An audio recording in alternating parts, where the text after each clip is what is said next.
News first channel ಹಾಗೂ ಡಿಜಿಟಲ್ನಲ್ಲಿ ಜಾಹೀರಾತು ನೀಡಲು ಈ ನಂಬರ್ಗೆ ಸಂಪರ್ಕಿಸಿ. ಸದನದಲ್ಲಿ ಆರ್ಎಸ್ಎಸ್ ಗೀತೆ ಹಾಡಿದ್ದಕ್ಕೆ ಡಿಕೆಶಿ ಕ್ಷಮೆಯಾಚಿಸಿದ್ದಾರೆ. ಎಕ್ಸ್ನಲ್ಲಿ ಪೋಸ್ಟ್ ಮಾಡಿ ಡಿಕೆಶಿ ನಡೆಗೆ ಜೆಡಿಎಸ್ ಟೀಕಿಸಿದೆ.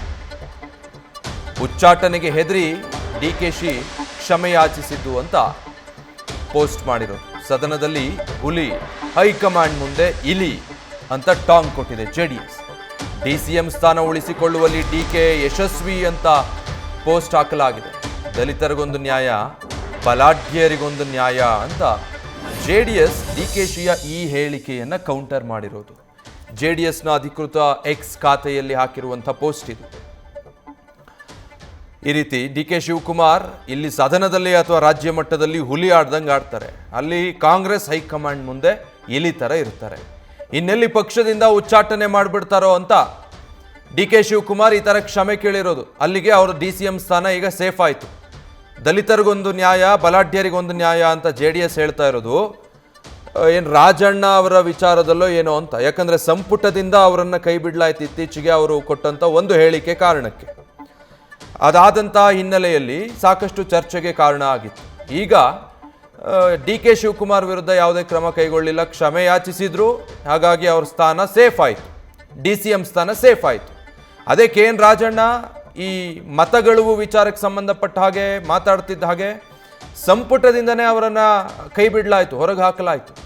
ಬಲಾಢ್ಯರಿಗೊಂದು ನ್ಯಾಯ, ದಲಿತರಿಗೊಂದು ನ್ಯಾಯನಾ ಅನ್ನೋ ಅರ್ಥದಲ್ಲಿ JDS ಈ ಪೋಸ್ಟನ್ನು ಮಾಡಿರಬಹುದು. ಡಿಕೆ ಶಿವಕುಮಾರ್ ಕೇವಲ ಇಲ್ಲಷ್ಟೇ ಹುಲಿ ರೀತಿ ಆಡ್ತಾರೆ, ಹೈಕಮಾಂಡ್ ಮುಂದೆ ಇಲಿ ಥರ ಇರ್ತಾರೆ. ಪಟ್ಟಂತ ಅದಕ್ಕೆ ಬಂದು ಕ್ಷಮೆ ಕೇಳಿಬಿಟ್ಟಿದ್ದಾರೆ. ಇಲ್ಲ ಅಂದರೆ ಅವ್ರ ಡಿಸಿಎಂ ಸ್ಥಾನನೂ ಹೋಗ್ತಿತ್ತು ಅನ್ನೋ ಅರ್ಥದಲ್ಲಿ ವ್ಯಂಗ್ಯವಾಗಿ JDS ಪೋಸ್ಟ್ ಮಾಡಿದೆ. ಸದನದಲ್ಲಿ ಹುಲಿ, ವರಿಷ್ಠರ ಮುಂದೆ ಇಲಿ. ಉಚ್ಚಾಟನೆಗೆ ಹೆದರಿ ಉಪಮುಖ್ಯಮಂತ್ರಿಗಳು ಕ್ಷಮೆ ಕೇಳಿದ್ದಾರೆ ಅಂತ. ಸದನದಲ್ಲಿ ಹುಲಿ, ಹೈಕಮಾಂಡ್ ಮುಂದೆ ಇಲಿ. ಇದು JDS ಮಾಡಿರುವಂಥ ವ್ಯಂಗ್ಯ. ವಿಧಾನಸಭೆಯಲ್ಲಿ RSS ಗೀತೆ ಹಾಡಿ ಇಟಲಿ ಕಾಂಗ್ರೆಸ್ ನಾಯಕರ ಕೆಂಗಣ್ಣಿಗೆ ಗುರಿಯಾಗಿದ್ದಂತಹ ರಣಹೇಡಿ ಡಿಕೆಶಿ ಅಧಿಕಾರ ಉಳಿಸ್ಕೊಳ್ಳೋದಕ್ಕೆ ಮತ್ತು ಉಚ್ಚಾಟನೆಯಿಂದ ಪಾರಾಗೋದಕ್ಕೆ ಮಂಡಿಯೂರಿ ಕ್ಷಮೆಯಾಚನೆ ಮಾಡಿದ್ದಾರೆ. ನಾಯಕ ಸಮುದಾಯದ ಸಚಿವರನ್ನ ಏಕಾಏಕಿ ಮಂತ್ರಿ ಸ್ಥಾನದಿಂದ ವಜಾಗೊಳಿಸಲಾಗಿತ್ತು. ಅದೇ KN ರಾಜಣ್ಣ ಅವರ ವಿಚಾರ. ಅವರಿಗೆ ಕ್ಷಮೆ ಕೇಳುವ ಒಂದು ಅವಕಾಶವನ್ನು ಸಹ ಹೈಕಮಾಂಡ್ ನೀಡಿರಲಿಲ್ಲ.